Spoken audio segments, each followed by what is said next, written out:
Welcome to Your College Bound Kid, a podcast for parents, college counselors, students, and anyone who wants a weekly deep dive into the world of college admissions.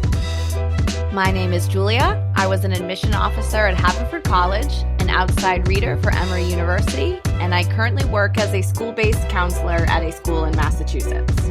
I'm Lisa, and I'm a clinical psychologist and college counselor. I have a daughter in college, a daughter in high school, and a son in middle school. After 30 years in Chicago, we recently moved to North Carolina. My name is Mark. I'm a college coach in Atlanta and the parent of two daughters. Karis, a graduate of Davidson College, and she is the founder of the Spanish tutoring company, SpanishHelpToday.com. And Joy is a wellness coach at the Keenan Flagler Business School at the University of North Carolina in Chapel Hill. And I'm so blessed to be able to work alongside both my beautiful daughters at School Match for You, college counseling firm that I founded in 2010. Good afternoon, friends, and happy Father's Day. I'm in a great mood on Father's Day. Joy woke me up this morning with a call, and Karis, who's always jet-setting around the world in some Spanish-speaking place, FaceTimed me from a beautiful place in Colombia, South America. And I know 81% of our listeners are moms, but special thanks for the dads out there who are invested in their students' education. Friends, I'd fully prepared my content to share with you about another missed opportunity in the college process, but it's my last day in Edisto Beach in South Carolina, and the internet is pathetic. I'm just hoping I can make it through this intro. It's been so spotty, even with my hotspot. There are only 414 people who live here, and you get island internet. But tomorrow night I'll be in Columbia, South Carolina. I look forward to having internet again.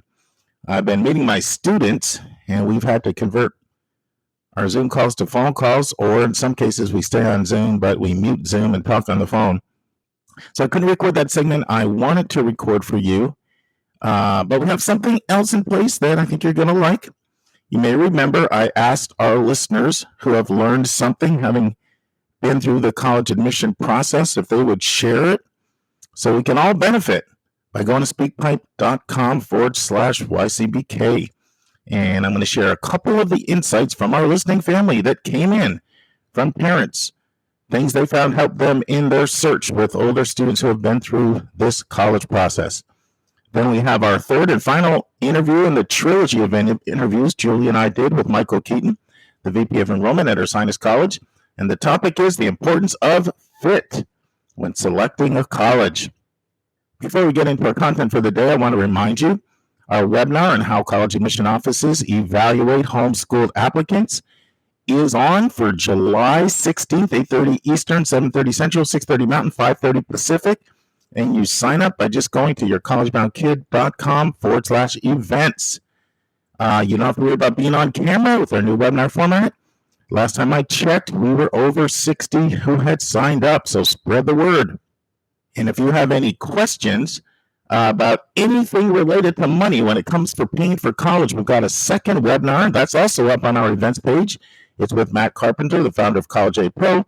This one will be on August 6th, 8:30 Eastern, 7:30 Central, 6:30 Mountain, 5:30 Pacific. Once again, go to yourcollegeboundkid.com/events to sign up.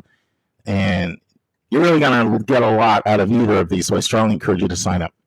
Now, we have 189 interviews up on yourcollegeboundkid.com under the interviews tab, including all three parts of the Tara Williams interview on Baird Honors College. If you want to get ahead of that before part 2 airs this Thursday and the final part airs the final Thursday, if you want to hear it all in one segment. But it has been brought to our attention that Safari does not work when playing interviews from our website. Our webmaster he spent a few hours trying to fix this, and none of the solutions that he came up with were going to be viable. So just remember, no Safari if you want to play interviews from the Your College Bound Kid website. You're going to have to use a different browser. Okay, now let's dive in with some words of wisdom from one of our listeners. Hey friends, Mark, you recently asked for tips and advice from the listening family. So I wanted to share these 2 tips from my oldest child's 2023 search. The second tip is pretty universal, but the first tip is just for families who are chasing merit money. If you're applying ED or targeting schools that give only need-based aid, this tip would not apply. So my advice is do not rush to commit to a school. Wait an uncomfortably long time before paying your deposit, and that might mean waiting until the day it's due. This is really hard on those of us who are planners and we like to tie up loose ends, or like our child who just wants to be done with the process. But the reason is that there's a very real possibility of going back to the school and receiving additional stacked merit money. In the case of my 2023 grad, she was able to negotiate 2 rounds of discounting after the acceptance. Waiting allowed us to save approximately $50,000 over 4 years, above and beyond the initial merit discount. Remember that if you've been accepted, you are in the driver's seat and the school wants to yield you. So if you've done your homework and this is a school that gives generous merit or discounting, go to the College Navigator website to see the school's average merit award, realistically assess your student's value to the school, and whether the initial merit offer is appropriate. Then you can have your student put together some materials to help them advocate for an increase. In our case, because the school was out of state, all of these discussions took place through Zoom, so it cost us nothing to try. I'll add that because housing is in high demand at this school, I did pay the non-refundable housing deposit early. I would not have risked losing housing for this merit strategy. My second tip is more universal, and that's simply to cut through the hype and use LinkedIn to help your student evaluate schools that may be a good fit for their career aspirations. You can look up each school on your student's list and see where recent grads are currently working. You can also look 5 years out, 10 years out, and kind of get a sense of what your student's job network might be. If there's a specific company that your student considers to be, a dream job, something aspirational, you can work backwards to see what institutions their employees graduated from. My own kids were shocked to see that our boring state flagship school has very high representation in companies like Goldman Sachs, Google, Nike, LVMH, much higher representation than many smaller, more selective schools. Our family certainly thinks college is about more than getting hired. And in fact, we will be looking at many very small schools for our remaining children. But schools aggressively tout their job fairs and networking opportunities. They put logos of companies on their website to lure parents into thinking that a degree equals a job at a well-known company. So I think it's wise for us to fact check the claims, and LinkedIn is kind of a reasonable proxy for figuring that out. So I hope these tips are helpful. Please keep up the good work. I share this podcast with everyone I know, and I'm very grateful for all that you do. Friends, hopefully you found that helpful. Here's some more words of wisdom from one of our listeners in our listening family. Hi, YCBK family. My name is Stephanie, and I'm in Arizona. Here are my tips for parents and high school students who are applying to college. Tip number 1, to the parents out there, set aside 15 to 20 minutes once a week for you and your kid to talk college stuff. Agree ahead of time that this is the only time each week that you will discuss the topic. My daughter and I did this, and this really helped us to not drive each other bananas over the last year. Set a timer, and once the 15 minutes are up, that's it, and you have to wait to talk about the subject again next week. Tip number 2, Check out College Essay Guy's website and YouTube channel. He has some really great 5-minute or less writing exercises that are meant to get your essay writing juices flowing in preparation for writing the Common App personal statement. My daughter used a lot of these and it really helped her a lot. Tip number 3, consider exploring some colleges that change live schools, especially if you think that you would prefer a smaller college but are afraid it might not be affordable. A lot of them have really great merit scholarships that could make it as affordable or cheaper than attending your in-state public university. They also have really wonderful programs in a variety of fields. My daughter will be attending one of those this fall, and we would not have known about these schools if it were not for her school counselor mentioning it over a year ago. And finally, number 4, when people start asking you or your student where you, or if you're the parent, your kid, will be attending college, have a brief elevator speech in your head ready to go, 1 or 2 minutes or less. Purpose is to briefly explain why you're going to attend that school. Include a couple of quick facts about the college that people might find interesting. Say it with confidence. Own your decision and be proud of it. Show that you're excited, and like the YCBK crew says, remember that college is a match to be made, not a prize to be won. Thanks very much for all of you do. Hope this is helpful. Thanks again. All right, let's transition to my interview with Michael Keaton. And now this week's interview with a special guest.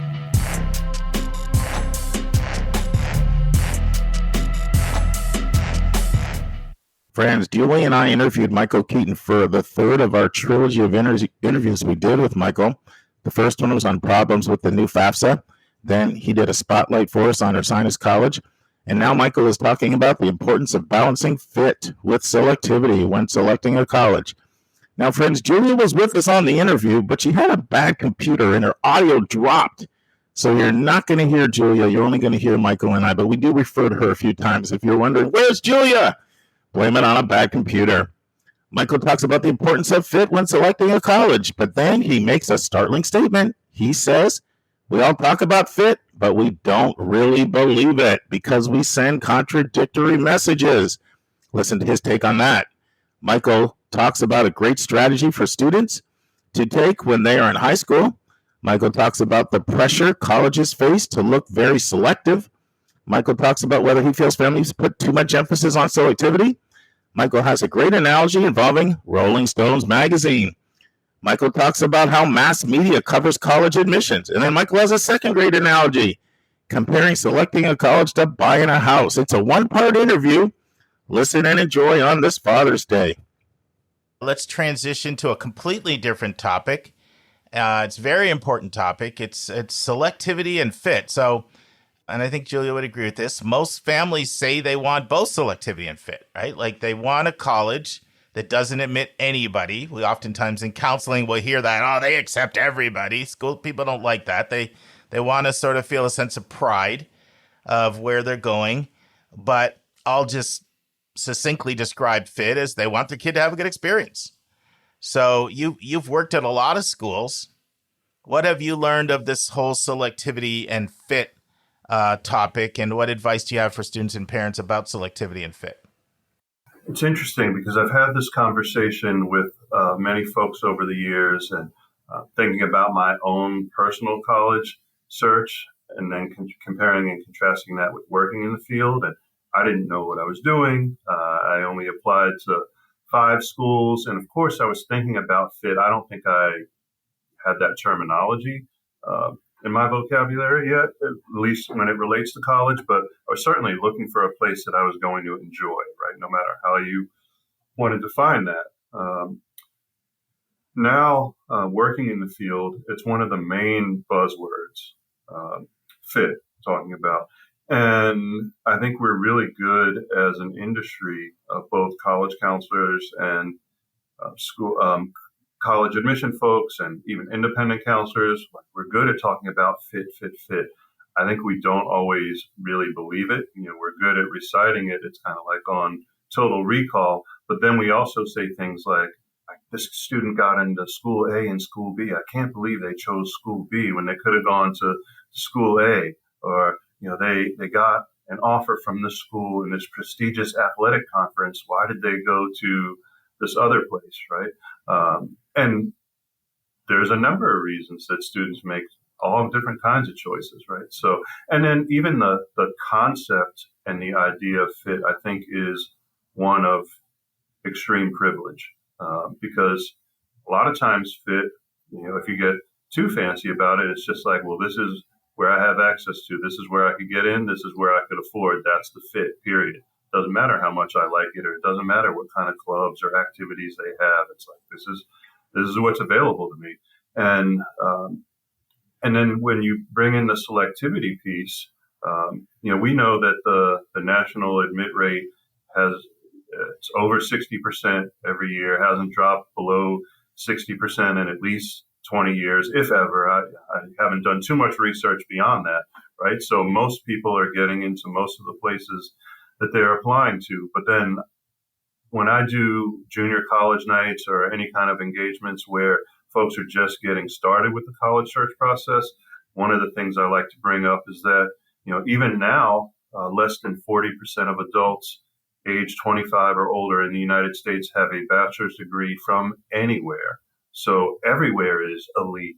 Everywhere might not be selective, but everywhere is elite. If you're on track to have a 4-year degree, that puts you in a so-called elite category, because most Americans now, even when more Americans than ever are going to college, most still don't have a 4-year degree. So I think it behooves folks to really pay attention to wonderful places that provide wonderful opportunities that come in all different sizes, shapes, locations, different academic focuses, and certainly different levels of selectivity.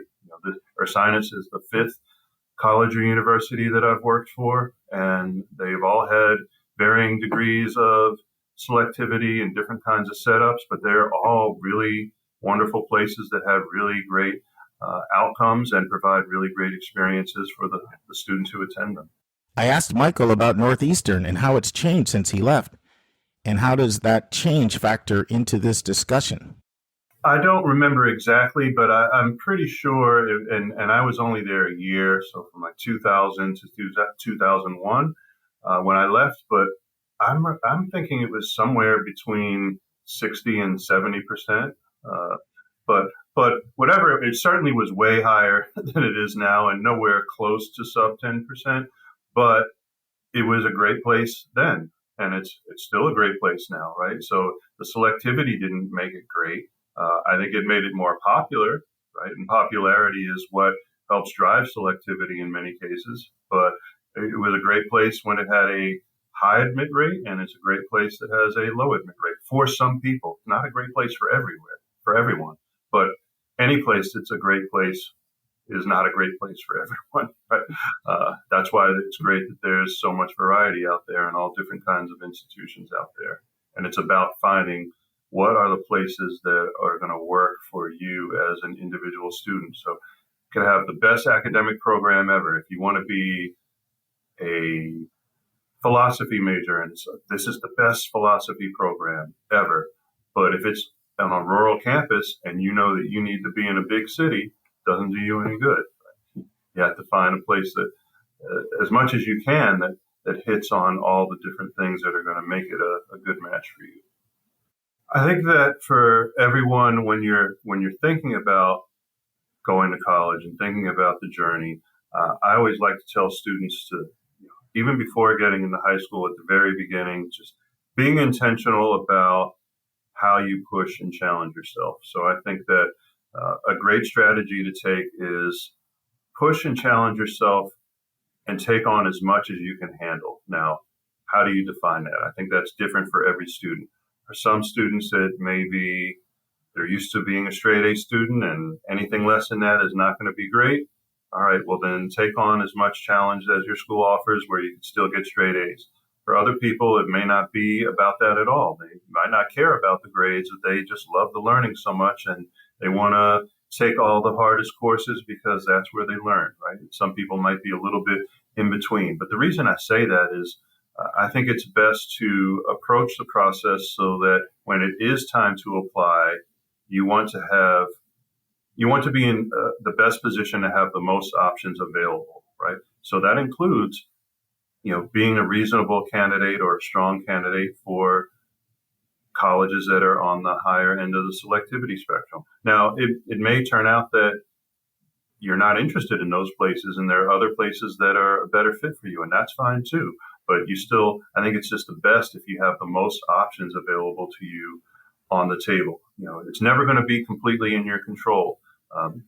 Picky and choosy colleges will be picky and choosy not only because they can be, because they have to be, right? If you have a less than 5% admit rate, that's because so many people that you offer admission to are going to take you up on that offer, so you don't have space because you have a finite amount of beds on campus. You don't have space to give everybody an offer who is qualified or has earned it or is impressive, however you want to define it. So just putting yourself in the best position to have the most amount of choice, because students may not know what they want. They may have very different ideas about what they want in 9th or 10th grade than they do in 11th or 12th grade. Or even, I noticed working on the high school side, the last day of school in 11th grade compared to the first day of school in 12th grade, there's so much growth that happens, in that short period of months. And some of that I think is just natural development of students. And some of it is if they're doing their homework and researching and visiting schools, they have a more informed picture of what they want compared to what they thought they wanted at the beginning of the process, which sometimes is just so over-informed by what they hear from parents or teachers or their friends or whatever the popular schools, colleges and universities are at their high school that everyone applies to all the time, and that's what they know, or whoever they see playing football or basketball on TV, and that's what they know. But when they start to engage with the process, and it unlocks additional opportunities and places for them to explore, and sometimes changes what they're looking for. So, Michael, one thing I've noticed over the years, and quite honestly, I felt this pressure when I was in admissions myself, but it feels to me like schools feel a lot of pressure to look selective. Several examples I could give if listeners are wondering, what I'm talking about. One would be, you extend your deadline. Put the word out, you extend your deadline, and that often may be because you want more applications so that you can report a lower admit rate. Or even how you might present your testing profile. Maybe you present the profile of those who applied, which is very different from even admitted or enrolled, right? You're getting a different numbers there. Or you may counsel somebody out of submitting test scores and flip them to test optional to protect your profile. Or one of the ones I see all the time is a school will say, we got 30,000 applications for 3,000 spots, knowing that people think, oh my goodness, they have a 10% admit rate. But the school might know that, well, no, we actually have to take 5 to get 1. So yeah, we had 30,000 applications. We admitted half of them and 1/5 came, but that's not how it looks. And then people are like, wow, look at this. And so there's a lot of pressure on admission offices. First of all, do you agree with that? And then secondly, where do you feel that's coming from? Because you could say that's coming from alumni want to feel like their school's getting more selective. You could say prospective parents and prospective students or current parents, or it could be the board, or it could be presidents and provosts. So it's a lot in that question. But do you agree that there's a lot of pressure to present ever-increasing selectivity, and where's that pressure coming from? I think there is. I think that arguably it's a little less pressure than there used to be, at least in certain cases. My understanding, the way I see it, I think it goes back to back when I was in grade school, I guess, back in the early 80s when, was it 84, I think, when the first U.S. News rankings came out, sometime around there, right? And admit rate for many years was factored into the methodology for the college rankings. So there were many places that then would try to manipulate their selectivity, whether they were doing it in strategic and proper ways, or whether they were doing it in less than admirable ways, but trying to manipulate it to look more selective to rise in the rankings. So I think that's where it started. And I think that was probably the genesis of folks equating selectivity to quality, or at least the expansion of that idea, right? There's always been prestigious schools, and it makes sense that many of the schools that are the most prestigious are also the oldest. So they've had a head start, in some cases 100 or 200 or more years ahead of lots of other places. So I think that it's just been so part of the process now that it's just natural to think that for some folks to think like, oh, well, this must be a really great school because it's a low admit rate, and this school can't be that great because they have an inclusive admit rate, or their admit rate is too high. So I think that's where a lot of the pressure comes from. Sometimes it may be linked to more educational or institutional organizational matters. So you might want to be a little bit more selective in order to improve your retention rate, right? Like who you bring in on the front end affects who is going to obviously come to your school, but also who is maybe going to be there for a cup of coffee and leave, and who is going to persist and walk across the stage with their bachelor's degree 4 years later. So the pressure, I think, is still there's all kinds of pressures, and I think more pressures on admissions and enrollment management leaders than ever before. It's just a completely different era in the field, and a completely different world than in the late 90s when I started. When my first day of working in college admissions, obviously there was no COVID back then, but there wasn't even a Columbine back then, right, when I first started. So and lots of big events that have happened since 1998 that affect the whole world, and what we do is not immune from all the things that are happening out there in American society and the rest of the world as well. Do you feel families put the appropriate amount of weight on selectivity and fit, or do you feel one of those two gets neglected in sort of that, if you kind of think about it, almost like a teeter-totter, a balancing act? I think that sometimes some students and families are putting too much focus on the selectivity. They're rolling the selectivity into their assessment of fit. I need a really highly selective school is where I fit in, but which may be the case, but it shouldn't be because it's highly selective. It's like, all right, well, it's highly selective. Well, what else do they have? Like, why else is it good for you in terms of location, in terms of academic program, in terms of extracurricular activities, in terms of campus philosophy and culture? I think some students end up at a place where they don't even vibe well with the other students, or like being a part of that community, but they chose it because it was the quote unquote best school that they could get into, and the way they evaluated it as the best fit was strictly based on selectivity or prestige.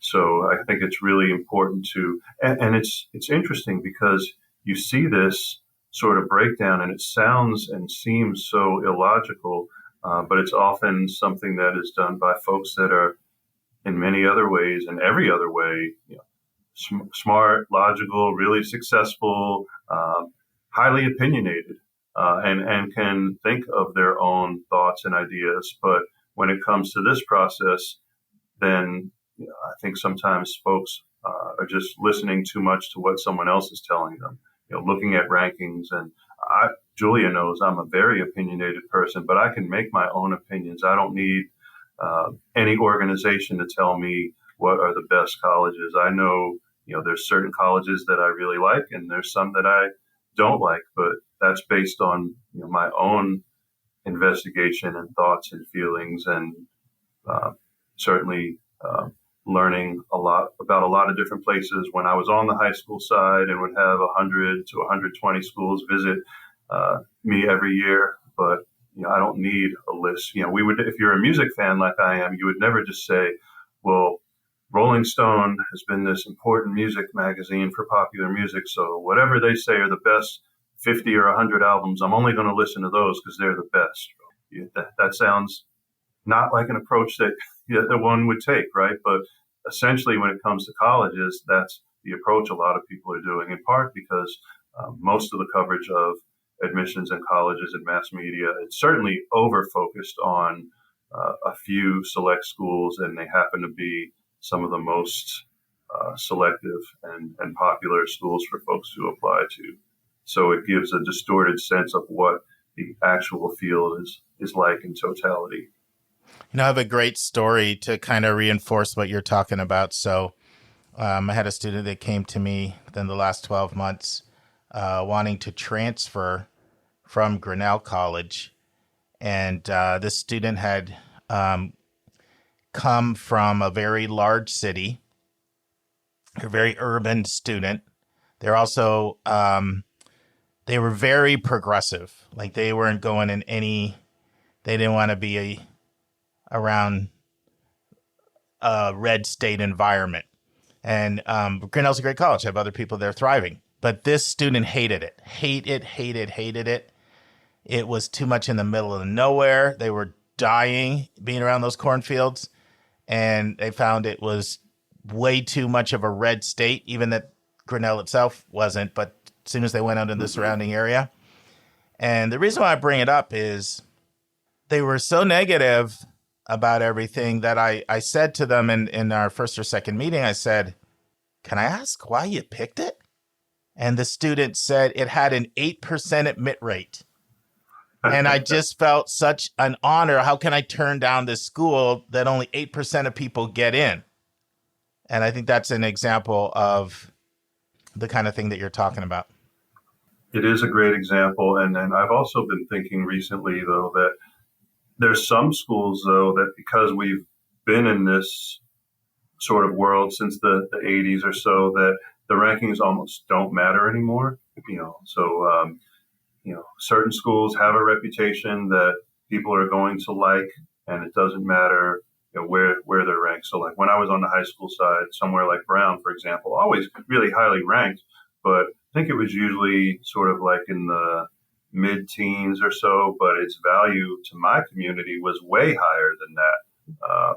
And it was one of the more popular places for folks to apply to because it academically and culturally had a similar fit to my upper school environment. And then there's some places that folks find out the admit rate and they're surprised because they think so highly of a place that couldn't possibly have an admit rate that high, if they don't know it from the inside.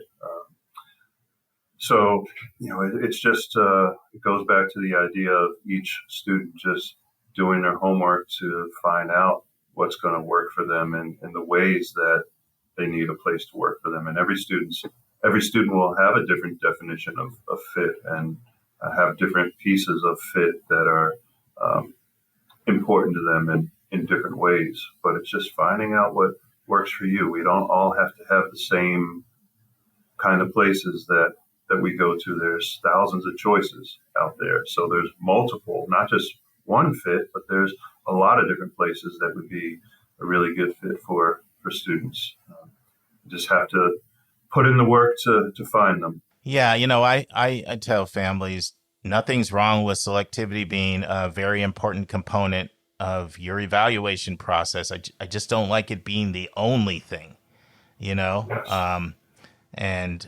But it can be incredibly challenging trying to convince somebody that a school that may not be as selective might be a better place for them. Either one of you, do you have any recommendations of how to present that to families to get them to not just be so seduced by like, linearly focused on selectivity, whether that's rankings or acceptance rate. A lot of people I find look more at acceptance rate, because one of the good things with rankings is they're kind of all over the place now with the proliferation. And so it's kind of easy for me to say to someone, okay, you tell me it's ranked 6. Well, over here, it's ranked 39th. And next thing I can sort of use the glut of rankings to show subjectivity. But any suggestions at all for tools in the trade to help in communication to get people to recognize the importance of fit? I think we all know that there's going to be some folks that it doesn't matter what we say, they're still going to want to focus on a particular school, even if it's completely out of reach and they have a better chance of winning the lottery, right? But but one analogy that I sometimes use, and I often see parents in particular nodding their heads and kind of understanding, anyone who's ever had the experience of buying a house, right? So back in the day, you might look in the newspaper. Today, you might go online and look at listings. And if you know that you want a 4-bedroom, 1.5-bathroom house, you know what neighborhood you want to look in. And so you can find that online very easily, right? And then you go and check out the house. And sometimes you just walk in and it has everything that you want. All the items that you said were important to you, but you walk in and it doesn't feel like home, and you just know it's not going to work. And so it can have all the right stuff, but if it doesn't feel like home, and every person that goes to college doesn't go to a residential college, but I've only worked at residential colleges, so that's definitely the framework that I'm most often speaking about.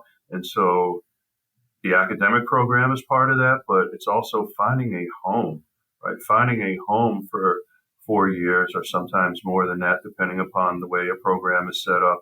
And so when you're looking for a home, it's not just about, the rankings and, the neighborhood, and it has to make sense for each individual.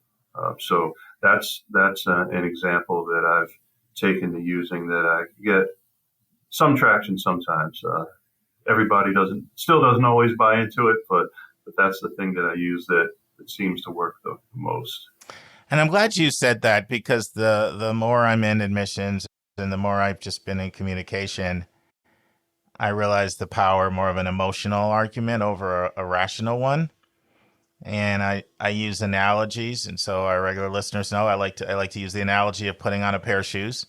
You could have $1,000 pair of shoes, and everybody's like, "Oh man, look at that! I've never seen Air Jordans like that, with all the glitz and the whistles and the bells, and it's got all that cachet and it's got all that buzz." But you put it on your foot and you get like plantar fasciitis. I can never say that word right. I don't know if I messed up again, but or ingrown toenail or bunions or whatever. Like that cachet of wearing a nice pair of shoes doesn't really last that long when your foot is. You're going to podiatrist or something because of foot problems. And I try to get people to think about that. Or, right now, the number one rated place in the country to live, according to U.S. News World Report, is Green Bay, Wisconsin. Well, I know a lot of people that don't want to freeze in Green Bay. And so I think sometimes you can challenge people to just think. But your point is well taken. Some people are never going to change. And I think that's a challenge for us as counselors, because I also like to say, if I work at a at a restaurant and you come in here a vegetarian, it's not my job to sell you on a steak either, right? Like, part of it as counselors is to sort of listen to what people want. But I find the hardest part is when someone's like, U.S. News says it's 15th, that's better than 21. And they're not looking at all kinds of, not only just happiness factors, but maybe strength in their major or even output data. Like, job placements and co-ops and internships and salaries, all those other things. But if you think of any other things, I like the house illustration. Send them our way. I just thought of another one. Yeah. That, I can't take credit for this. I think it was the now retired but great Darrell Jones, formerly of Gettysburg yeah, College. He's great. He used to come to the fair every year when we had it. Yeah. He's great and kind of like one of my admissions big brothers. But being at a program with him many years ago, and he was telling a story of a friend or a family member who think it was a Lamborghini, had a Lamborghini, which of course is a beautiful piece of engineered technology, a great vehicle, but this person was like 6'9". And so when they got into the car, their knees were in their chest and, it wasn't comfortable and could barely drive it. So it was the idea of, yes, it's a great car for somebody else, but it wasn't a good fit for this particular individual because they were a big person and, bigger person and needed more space than what you can get in the interior. Oh, I like that Lamborghini one. Yeah. I might have to, thank you, That was a good Daryl. one. Well, this is awesome. Friends, if it felt like that interview ended abruptly, it's because we went on to talk about Ursinus College in the same recording session. On Thursday's episode, we will have 2 more SpeakPipe questions from our listeners with Julia. Speaking of Matt Carpenter, we'll have a brand new interview, the first of a 2-parter I did with Matt on understanding the federal student loan, the Parent Plus loan, state loans, and private loans. And we'll have part 2 or 3 of Linda's interview with Tara Williams, the Dean of Barrett Honors College at Arizona State. Friends, I'm going to leave you students and you parents with some advice that has served me well. Whatever job you are at, be the most positive person in the room and watch how much your boss will appreciate this and how good it will be for your career. Students, be the most positive person in the dorm room. Students, be the most positive person on your sports team. Students, be the most positive person in the classroom.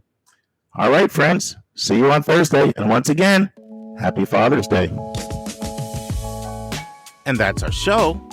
A big thank you to you, our listeners, for tuning in this week. If you find this podcast helpful, please follow us and you'll get every single episode as soon as it is released. If you're interested, there are a few ways you can really support our podcast. You can click the share button and send it to your friends and acquaintances. You can help us pay our staff and our expenses by donating on our website. You can write a review for us on Apple or Spotify. I'm the producer of the podcast, but we have a fantastic team of 15. Shout out to our co-host, Dr. Lisa Ruff, Dr. David Williams, Linda Depker, Susan Tree, Vince Garcia, and Julia Esquivel. And to our substitute co-host, Sylvia Borgo. Our sensational sound engineer is Nemanja Motvich. Our amazing music is from Victor Allen Weeks. Marketing designs are from Kimberly Blass. Lily Parikh manages our Instagram. Our image editor is Talha Khan. Joyce Ducker does our website episode updates. And our webmaster is Stalianos Dimitriou. And if you want to have a coaching session with Lisa, Linda, or me, just text me at 404-664-4340. If you have a question you want us to answer, or if you have a recommended resource or article you think we should discuss, just send it to questions@yourcollegeboundkid.com. Our favorite method is for you to record your own voice at speakpipe.com/YCBK. By the way, check out our website, where you'll find lots of content that is not on any podcast app. Our website is yourcollegeboundkid.com. If you want to learn about other hot admissions topics, follow us on Twitter at YCBK Podcast. We think of you as our listening family, and we look forward to meeting again with you every single Monday and Thursday.